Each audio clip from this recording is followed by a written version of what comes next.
Hello everyone, my name is Killian Hobbs, your host of Coffee Shop Philosophy and Journalism Director at think-liberty.com.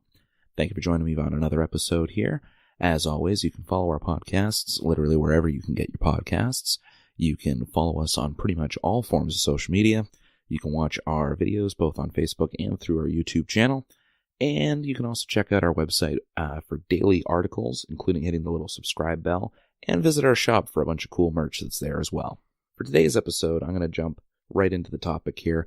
I wanted to discuss the mindset of labor. Now, quite often in libertarian circles, when we're discussing the idea of labor, we're usually just referring to it as a commodity, or we're referring to it from the perspective of the business owner, or the way that government interference is going to impede the labors or general wealth of the people.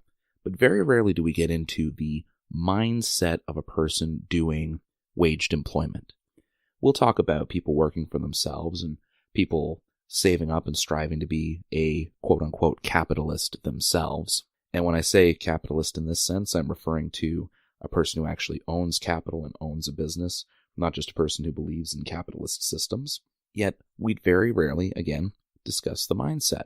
So for today's episode, I'm going to go through a few things here regarding the mindset of labor. Now, the first thing that I want to touch on here when we're discussing the mindset of labor is the concept of class consciousness. Now, class consciousness is a term that's generally used by the left to refer to people who are in the working class that understand that they are not getting the full amount that their labor could potentially provide. I think that this is a false usage of the concept of class consciousness and the false assumption of a more quote-unquote woke workforce. And I'll explain why.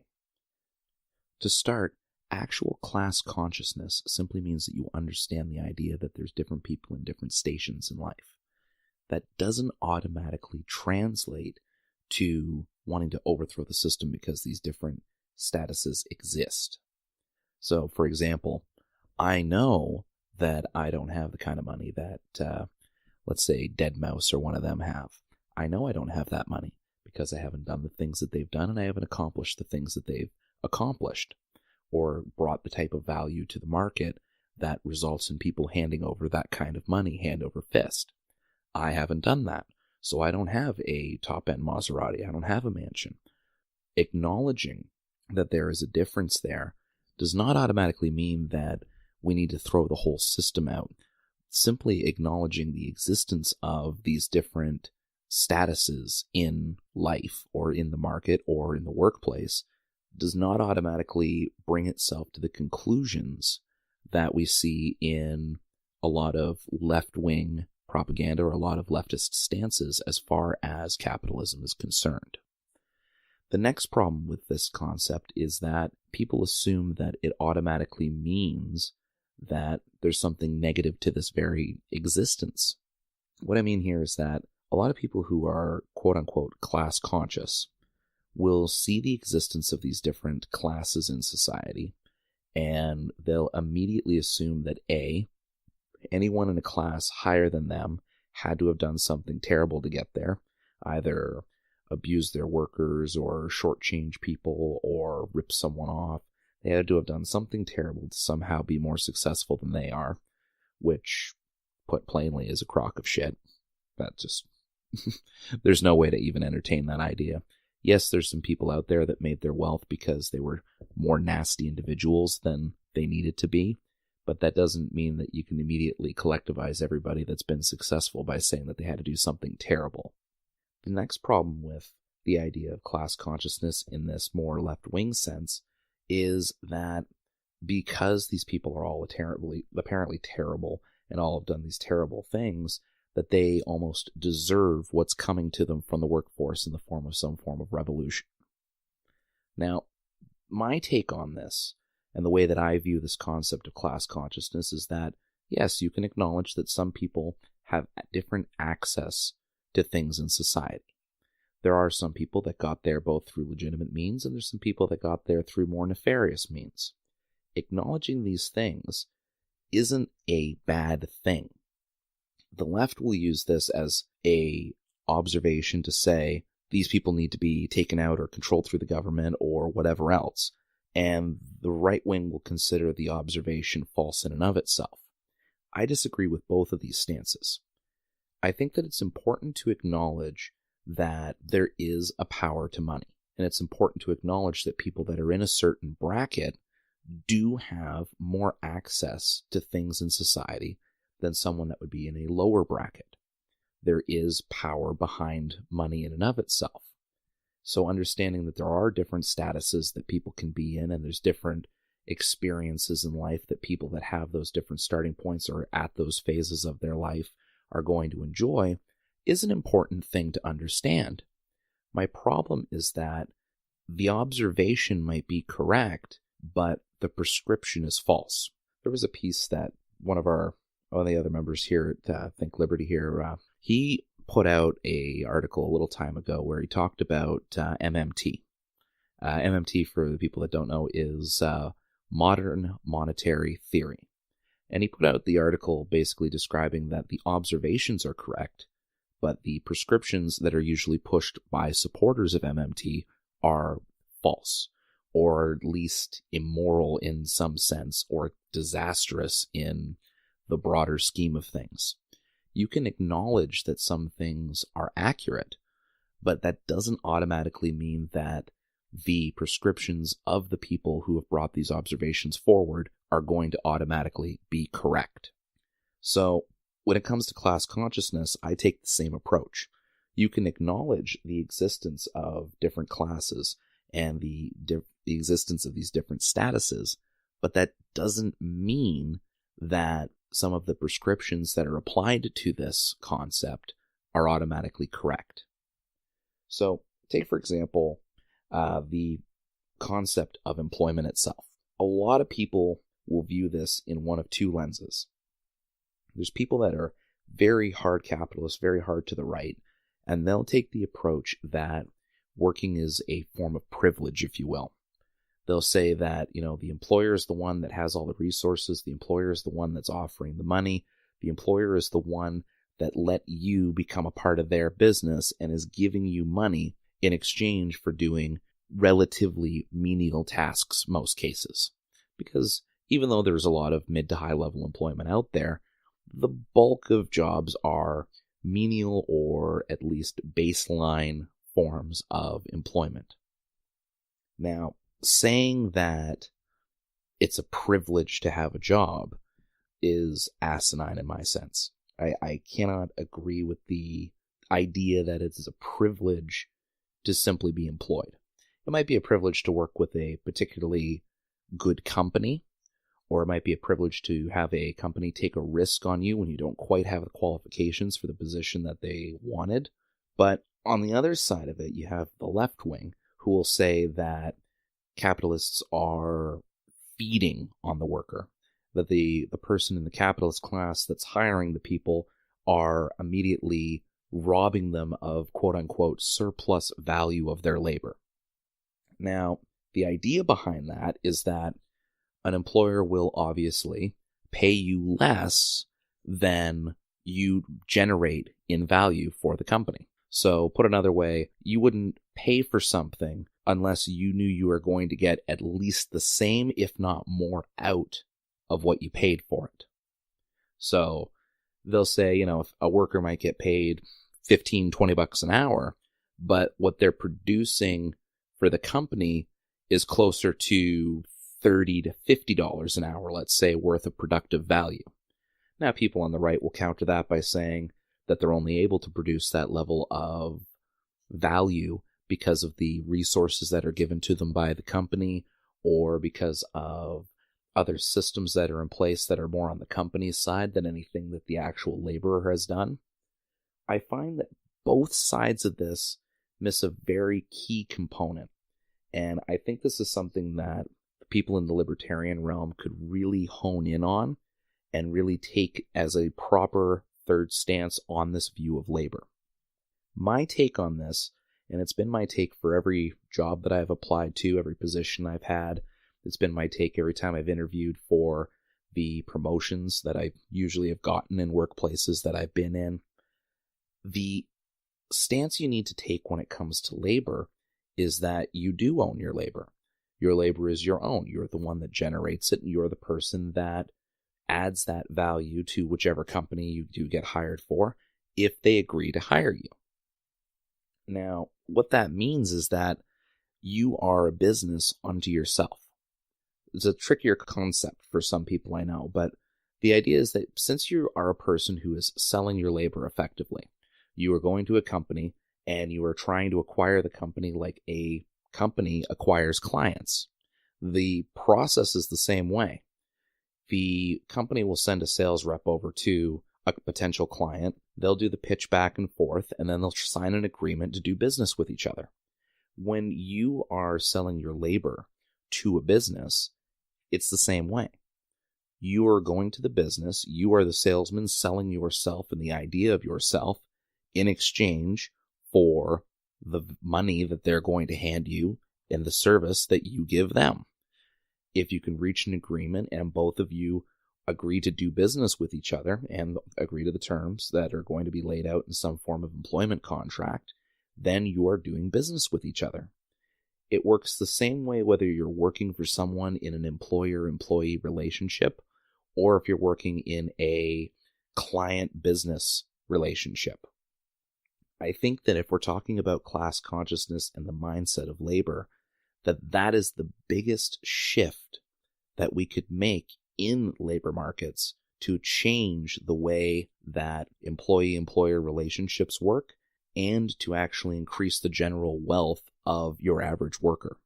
Now, a lot of the time, things that'll increase the wealth of the average worker includes companies getting more business opportunities so they can create more jobs, less people unemployed. As there's expansion, there's higher end positions, which means there's more opportunity for promotion, for personal growth in a company. If a company is making enough money, then they can sometimes offer raises if you've shown that you're capable of doing this job that you've been offered or that you've accepted, and that you're doing it to a level to deserve that, or you can at least have enough in the realm of negotiation skills to get that extra wage based on what you've produced for them. If we take the mentality that we are a form of business owner ourselves and that we are the owners of our labor, we have ownership of the fruits of our labor, then that will change the relationships that we build when we try to sell this labor.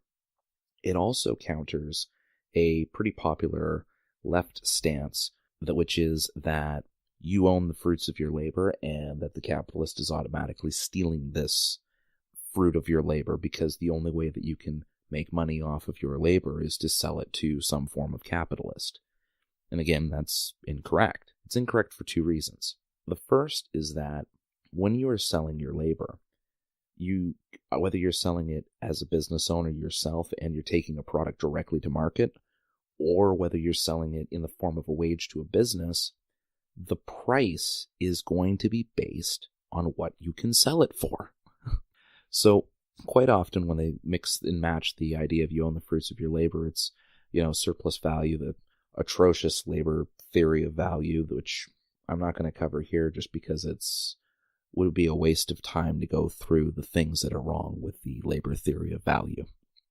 But what happens is you go into a market, and again, whether it's on your own or whether it's as a part of a business, you go into the market, you sell the fruits of your labor or the labor itself, either to clients that you found personally or you've sold it to a business.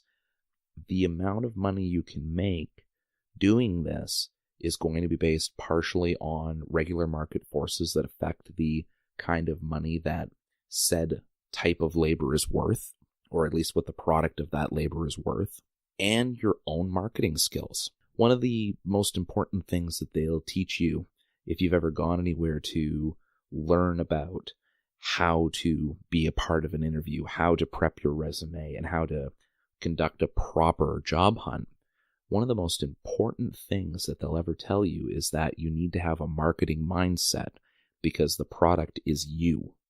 For some reason, we don't translate that idea over to the way that we apply for jobs and the way we continue to work for the company after we're hired. We'll take the approach in the interview, but we're not actually viewing our labor as our product, nor are we keeping that mindset after the relationship has been set. Because you see, the worst thing that can happen, and it's the same as when you own a business or anything like that, if you have a client, in this case, your client would be the employer. If you have a client and you can't do business with them for whatever reason, either the client is terrible and you don't want their business anymore, or perhaps they're demanding things that you can't provide, perhaps there's a different client that's going to take up more of your time, which in a business sense could just mean that you have to cancel one client to pick up another. In a employment stats, that's switching jobs. For whatever reason, sometimes you need to let a client go, and what ends up happening is you no longer receive their money, but they no longer receive your labor.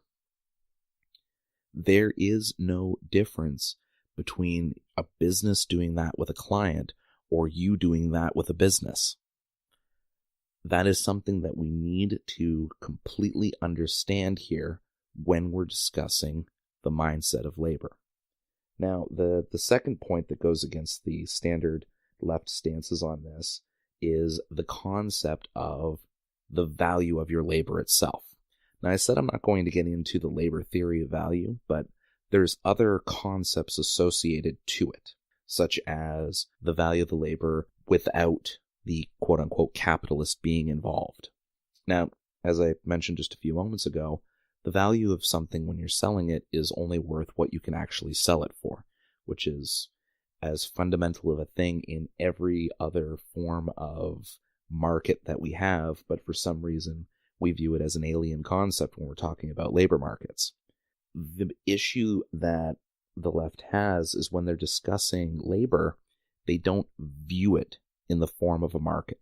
So they can't place the value of labor inside of any type of proper economic structuring to come up with a real value for someone's labor. So they assume that if a business is profitable, it's only profitable because it is taking away from the value that's created by the workers, because everything in the company value-wise is created by the labor that goes into it. To a degree, this is correct, but it is also false. You see, the value of certain things are created from, say, the cost of the raw materials used in whichever product is being created, or it's used in a lot of the startup funds that were put into the business, the branding, the marketing, a lot of the planning and ideas that went behind it that were coming from the people who owned it, or at least people who might have been contracted to do that portion. Even in a more direct service realm, there's going to be a form of markup. So if the business decides to mark things up above costs, that doesn't mean that they're taking that from your labor, because you aren't the person dealing with the client in that sense. You might deal with the business's clients from the perspective of being a representative of the business, but you're not selling your labor directly to those clients. And if you were, then you would be doing it yourself. You wouldn't be doing it as part of the business. But obviously, you wouldn't be in an arrangement with another business to sell your labor if you had the ability to do everything that the business does with your labor and set it directly to those clients rather than dealing with the, I guess you could call it, the middleman of a business. You wouldn't go through a business that you know is going to take a cut of the labor that you're putting forward if you were capable of doing it yourself. This is why a lot of people who even are ardent capitalists will take a waged position over working for themselves, because they know that they can earn more working through a pre-existing business and all of the resources that a pre-existing business supplies than they would be able to if they were just out on their own and trying it themselves. I mean, I could take myself, for instance, in this case. I'll use Think Liberty as a model of this, as the quote-unquote employer in this case. My content that I create, which is the fruit of my labor, so that'll be the different articles that I put out on the website, or that would be the editing skills that I have that I put to effect with the other articles that are supplied by different writers that we have on our team, or sometimes by guest writers, organizing all of those people, recording, editing, and getting everything set up for this podcast that I host weekly. I would not be able to reach the amount of people that I reach with any of this if it weren't for me being a part of the Think Liberty Network in this sense.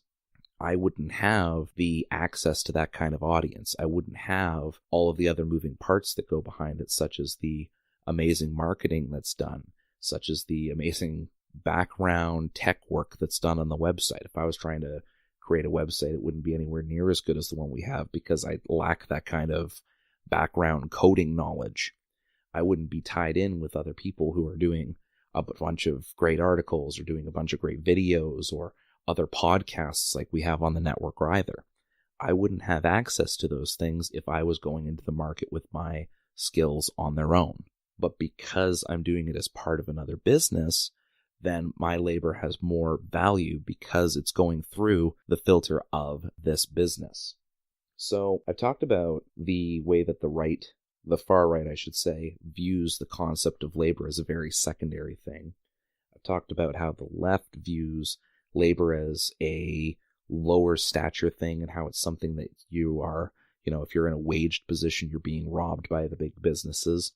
And I've explained how both of these things are wrong, and it hinges on the mindset that people have when they're going about their own labor. One thing that I will touch on is another talking point that the left really tries to hone in on, but I think that it can be a point for more capitalistic ideas when we look at things a little more logically, and that's the division between the regular worker and access to capital.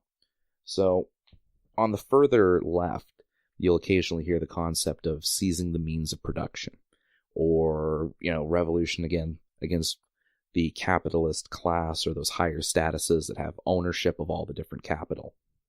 But the issue here with that whole notion is that the means of production, if it's based entirely on labor, if the value of labor is the key component in all of this, then you as a living person are your own means of production. Your labor in and of itself is capable of going and creating all these things or acquiring these parts or putting these things together.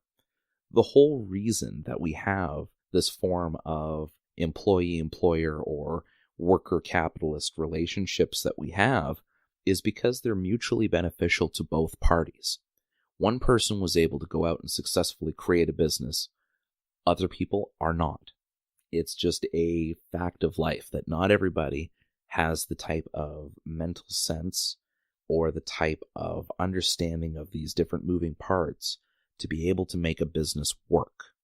That's why just going and applying for a job and working for someone like that is a great opportunity to get involved in these businesses, and it gives you the ability to put your labor to work in a market that you might not have been able to access without making that type of partnership with these clients. And again, by clients, I mean these businesses, but realistically, again, they are your clients. So why we have this mental division between a business and a worker, I think is entirely a semantics game.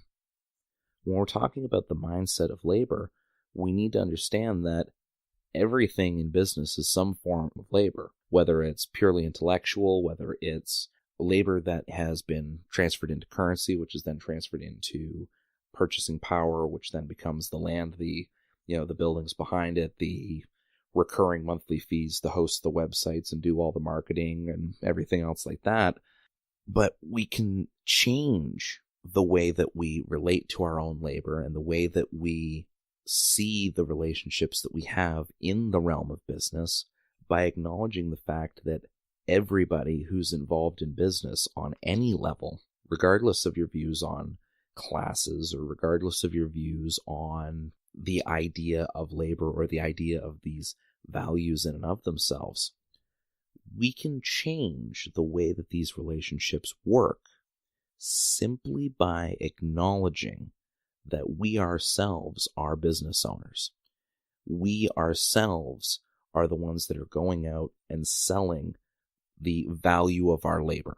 We're the ones that are convincing people that our labor is worth X dollars.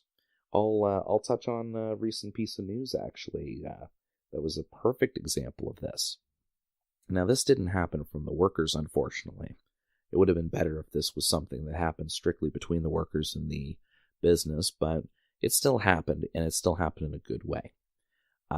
Recently it was announced that Amazon was going to increase the minimum wage internally, which affects about 300,000 or 350,000 people across the United States, that every single one of them as a minimum wage was going to be increased to $15. Now, personally, I think that that's an absolutely great move. Some of it was, again, primarily due to social pressures rather than the pressures of the labor force themselves, but that's market forces in action. The market demands that a business behaves a certain way in order to continue doing business with them, and the business has the choice of either responding or calling the bluff of the public and seeing how many customers they lose. In this case, they decided to fold. They decided to give everyone this $15 minimum wage and bring everybody up to that level, which again is great. The part I disagree with now is that since they've done it, they want to handicap their competition by demanding a $15 minimum wage as the standard across the entire United States.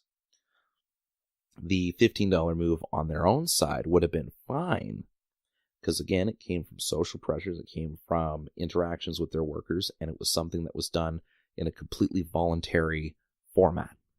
I disagree with the part where they bring the government into it, because you don't need the government to interfere with your labor. It's a government interfering with the labor in this sense is really just them stopping two people from making a deal. And honestly, the government should have no right to do that. I'm sure the majority of people listening to this, because of the channels you would have had to take to get to this podcast, of course, would agree with the notion that you don't need the government to step in to do that sort of thing. But now that they're all up to $15 minimum wage, that's going to be a great thing as far as the additional funds that they all have. They are going to be happier to work, which means their general productivity will probably go up for Amazon. Now, the real question, though, will be what Amazon does internally. Right now, they show no signs of needing to increase their prices on anything, or they're going to make any types of adjustments to kind of offset the fact that they're paying this extra money. And what's really funny with this is that in most cases, this would be a perfect example of the surplus value concept that the left usually pushes for. Because obviously, if the business is able to jump up the dollar value of all of their employees by $2, $3, $4, in some cases $5, and it not affect any of their costings across the board, if they can just eat that loss and jump the wage of 350,000 people across the country, then that would mean that, they're taking all this extra money from the workers and they're getting away with it because of this, that, and the next thing. But when we're talking about low-end wages or issues like that, I find that it ties more back with the government than it does with the business. The only reason the workers accepted those lower wages to begin with was because either A, they were incapable of selling their labor to a better business, or in this case, a higher paying business. I shouldn't say a better business, because Amazon is a pretty good business overall. The worker cages was a little bit questionable, to say the very least, but on the whole, as far as a just general business is concerned, they do good work. Now, they would not have gone in for a type of job that paid so abysmally if either A, they were capable of getting better work elsewhere, because if they could, then they would, and B, if they weren't getting some form of secondary assistance from the government that brought them up to a higher standard that made up the wage that they were missing. If there wasn't the government handout portion that was supplementing the low wage that they chose to accept, then you wouldn't see the workers flocking to work for Amazon, and you wouldn't see them accepting such low wages. The reason that the company's been able to quote unquote get away with wages like this was because the workers were being propped up by the government. So what that means is that instead of the worker having more of an incentive to push for a higher wage, they instead were able to simply rely on the government. And you'll find this goes back to the older minimum wage arguments that we saw with the whole fight for 15 that we had. And I mean, again, I get it. For a lot of people, they think the only way to get that type of wage is to get it through government action. But those are the same people in general that either are so far away from the minimum wage that they don't actually understand what that level of work looks like anymore, or they're generally right in that area and not understanding all the moving parts that are required to make a business work. They want the government to come in, swoop in, and save the day for them because they don't know how to fix it themselves. They think the only way to do it is by having the long arm of the law come down and force businesses to give them extra money. As we saw in Seattle, it doesn't work out the way the people think.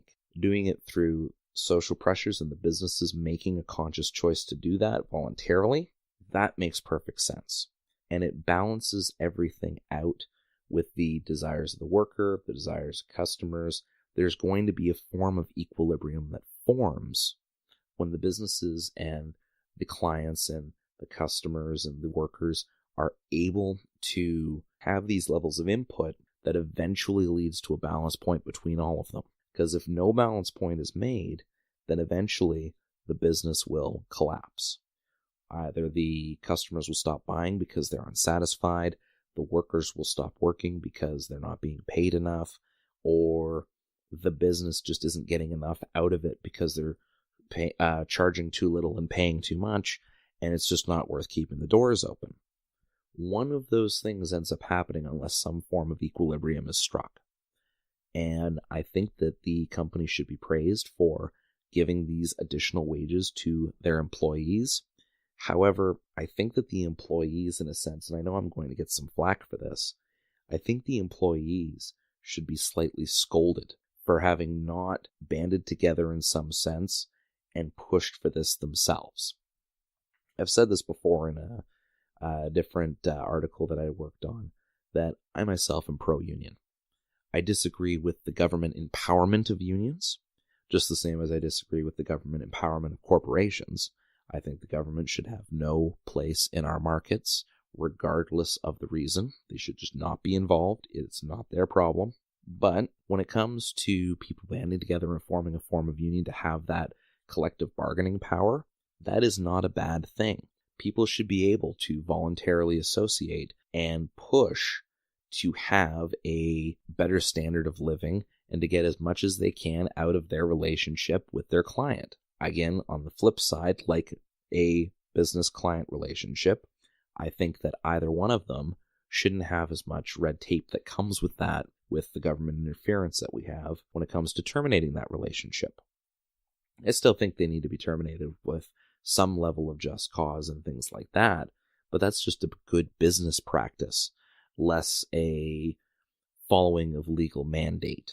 So with a lot of these different issues we see when it comes to labor, the best solution is for the workers to solve it themselves in their dealings with the business. As I mentioned earlier, they didn't have the incentive to do so because of the government interference and the various forms of handouts that were supplementing them. One last note that I'm going to leave you on when we're talking about these ideas of labor is I want you to think of this idea of you are a business the next time you think about how your relationship with your employer is concerned. So when you go into work and you're going in for the standard 9 to 5 or 3 to 11, or maybe you're working overnight, I'm not quite sure. There's a lot of different people that listen to the podcast. I get messages from some of you, and it's always great to hear back from people. I definitely encourage people who listen to this to send their messages into us any way that you can. I try to reply to them as quickly as possible. I'm not always available, but for the most time I am. But I want you to think of your relationship with your current employer in the sense that You are a business and they are a client. It's your job to provide whichever services you are being hired to provide, just the same as the business would be expected to do that for their clients. On the same side, your role in doing this is to get as much out of your client as you can.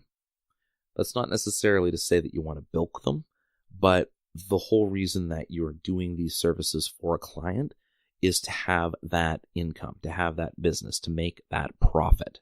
I think if we stopped dividing the idea of income and of profit and simply treated it as the same idea, and we stopped trying to dichotomize worker and employer, we stopped trying to dichotomize everything in this kind of us-them mentality whenever we see differences, and we realize in the labor market we are all businesses, that will completely and drastically change the way that you negotiate for raises, the way that you view the labor market when you're applying for jobs, and the access to wealth and opportunity that you very well may have the next time you go out to get a better client.